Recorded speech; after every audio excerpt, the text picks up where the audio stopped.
So he mentioned the weather. He's hoping for good weather. Do we have some for him? I mean, the weather is going to be warm and humid. That's the main thing. We're going to be fairly cloudy. We're starting off cloudy. We've got some fog inland, a little bit of patchy fog through Alice, but through Corpus Christi, visibility is fine. Now, of course, the carnival isn't opening until 5, and your sunset is going to be at 8:06. Essentially, we'll see temperatures falling into the 70s once the carnival gets underway, but I do want to point out we do have a risk of some severe weather. Now, this looks well into the night. I'll show you on our future track timeline in just a second, but there is a marginal risk mostly for our inland areas in the coastal bend.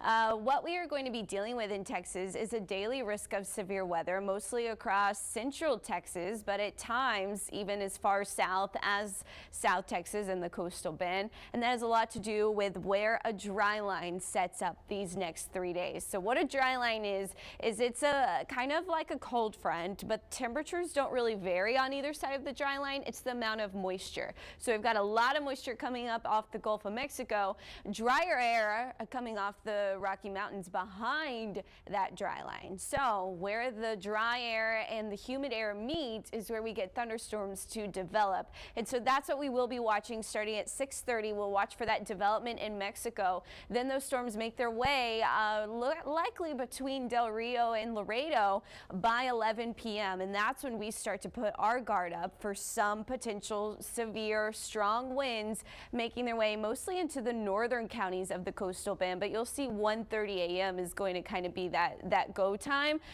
This will likely track just north of Corpus Christi, but between about midnight and 3 a.m. be on alert for the potential for some thunder to maybe wake you up.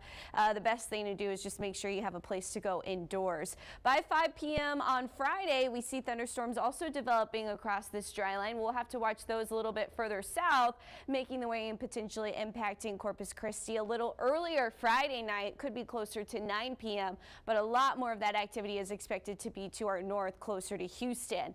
We do it all over again on Saturday, but this time more of the activity is expected to be across North Texas, so we may get lucky during the illuminated night parade, but again, there is a daily chance. Additionally, in the low levels of the atmosphere, we do have a lot of smoke coming off agriculture burns due to that high pressure that's pumping up that southerly wind and all of that humidity into South Texas. So you may notice some smoke. If you're sensitive to that particulate matter, you may want to take some medicine or try to stay indoors. 101, that's going to be the heat index Friday and Saturday. That's what you're really going to need to prepare for. Make sure you're staying hydrated for all the Buc Days festivities.